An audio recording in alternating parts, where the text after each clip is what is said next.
Assalamualaikum warahmatullahi wabarakatuh.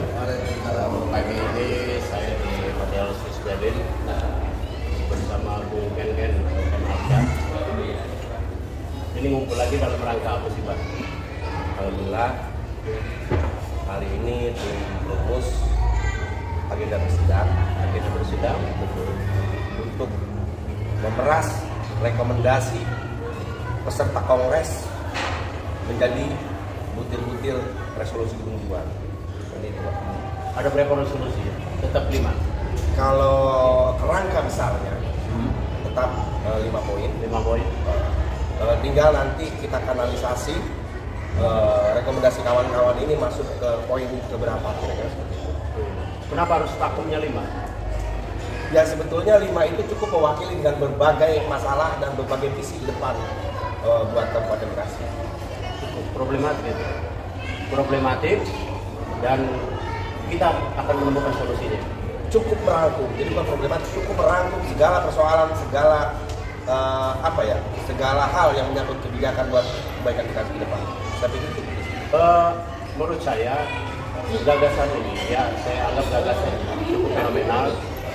Ketika kemarin ada sebagian yang mencibir, ada sebagian yang luar biasa mengapresiasi kehadiran para tokoh-tokoh, terutama tokoh tua ya.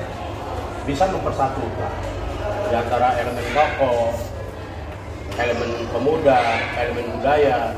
Ya di situ walaupun hanya sifatnya baru-baru Kongres Masyarakat Bekasi itu menurut saya cukup simbolik ya.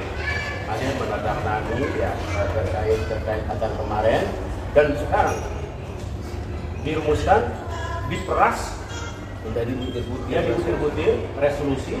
Artinya kalau istilah undang-undang ada bab lebih teknis. Oh begitu, nggak ada bab penjelas, lebih teknis. Ya, menurut saya perasaan itu rangkuman. Persis, betul. Perasaan ini rangkuman atau intisari secara tadi lebih teknis tadi sudah mengarah ke berbagai kebijakan buat pemerintah daerah ke depan. Spotlightnya dari lima resolusi itu dengan berbagai dinamika yang terjadi di Kabupaten Bekasi. Persis. Jadi 5 rumpun atau 5 poin itu cukup mewakili segala persoalan dan visi Bekasi ke depan menurut saya.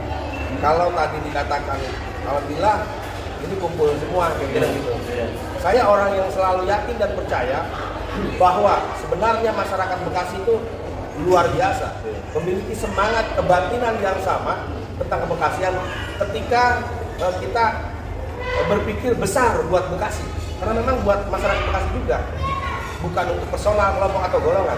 Makanya dari awal saya yakin dan percaya ketika kita mau melepaskan ego sektoral kita, kepentingan pribadi, kepentingan kelompok dan kepentingan golongan, saya yakin nggak ada penghalang buat Bekasi.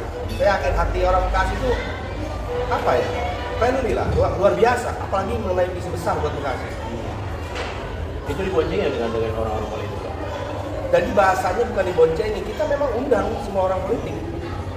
Ketua partai politik memang kita undang, karena mereka nanti yang akan menerima dari hasil resolusi ini salah satunya. Mereka yang menerima. Kalau seandainya hari ini dirumuskan lalu diperas menjadi sebuah resolusi Gedung Juang 45.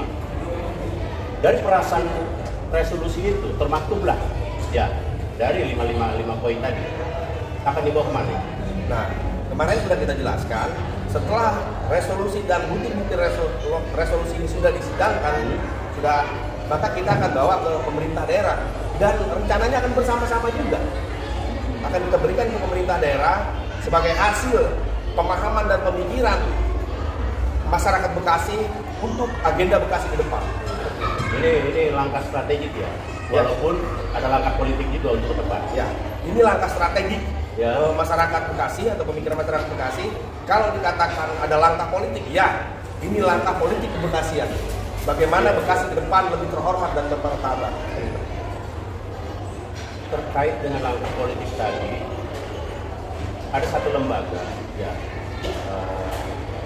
contohnya pejabat publik, anggota dewan atau eksekutif, sampai sini, ya silakan. Memang mereka tidak punya rumusan seperti ini. atau hanya sekedar resolusi ini menekankan pada spotlight 5 spotlight tadi?